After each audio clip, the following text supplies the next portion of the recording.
नदिया के रानाघाट में शनिवार को बीजेपी के विरोध मार्च के दौरान जमकर बवाल हुआ। अतिरिक्त पुलिस अधीक्षक कार्यालय के सामने पुलिस ने बैरिकेडिंग कर कार्यकर्ताओं को रोकने की कोशिश की, लेकिन बीजेपी समर्थकों ने बैरिकेड तोड़कर अंदर घुसने की कोशिश की। इस दौरान पुलिस और कार्यकर्ताओं के बीच धक्का मुक्की हुई। राज्य से नौकरी घोटाले और हिंदुओं पर अत्याचार जैसे मुद्दों को लेकर आयोजित इस मार्च का नेतृत्व बीजेपी प्रदेश अध्यक्ष सुकांत मजूमदार कर रहे थे।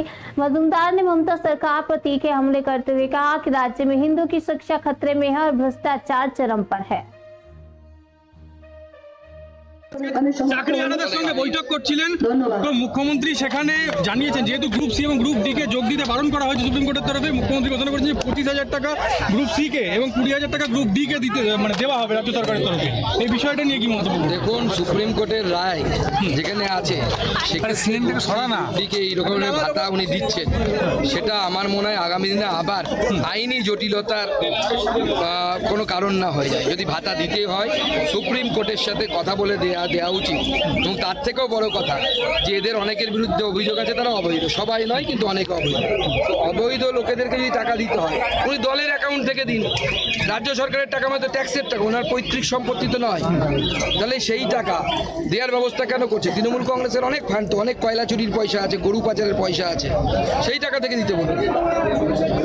আচ্ছা, আরেকটা সেটা একটা হচ্ছে ইন্ডাস্ট্রিটি নিয়ে, যেটা নিয়ে এখন দুই দেশের মধ্যে একটা হিট আপ চলছে যে ভারত পাকিস্তানের মধ্যে।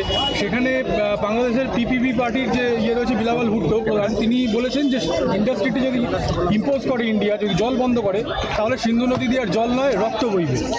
দেখুন, বাচ্চা ছেলে বাপ ঠাকুরদা পলিটিক্স করতে বলে পলিটিক্সে এসছে, এদের অভিজ্ঞতা নেই।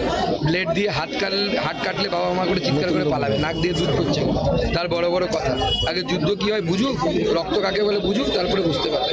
এর আগে পাকিস্তানকে আমরা একবার ভেঙেছি, তো আমাদের কি শক্তি আছে সেটা আমরাও জানি, ওরাও জানে। অতএব বেশি ফটর না করাই ভালো। অমিত শাহ বলেছেন যে রাজ্য থেকে পাকিস্তানিদের চিহ্নিত করে তাদেরকে বার করুন, প্রত্যেকটি রাজ্যকে নির্দেশ দিয়েছে। আপনি কি আশা রাখছেন যে পশ্চিমবঙ্গ থেকে এরকম কোনো স্টেপ নেওয়া হবে? মনে হয় না, তাহলে তো মুখ্যমন্ত্রী নিজের মন্ত্রিসভা থেকে অনেক লোককে বের করতে হবে। কারণ মাননীয় মুখ্যমন্ত্রীর মন্ত্রিসভাতে অনেক লোক আছে যারা পাসপোর্টের দিক থেকে ভারতীয়, কিন্তু তাদের মনের পাসপোর্ট দেখলে তাদের পাকিস্তানি মনে হয়। বিধানচন্দ্র দেখা যাচ্ছে একেবারে জঙ্গিদের বাড়ি উড়িয়ে দেওয়া, এমনকি আটকও করা হচ্ছে, কি বলবেন এই বিষয়ে?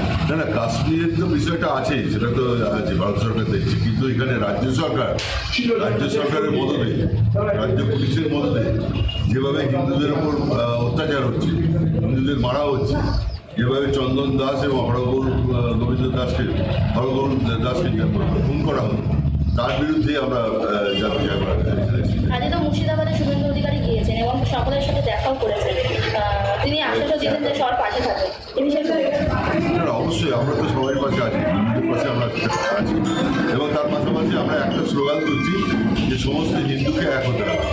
এখন হিন্দুদের জাগার সময় হচ্ছে, হিন্দুরা জাগ্রত হতে হবে, যার মধ্যে দিয়ে আমরা আগামী 26 সালের যে নির্বাচন, এই নির্বাচনে আমরা উচিত শিক্ষা দেবো।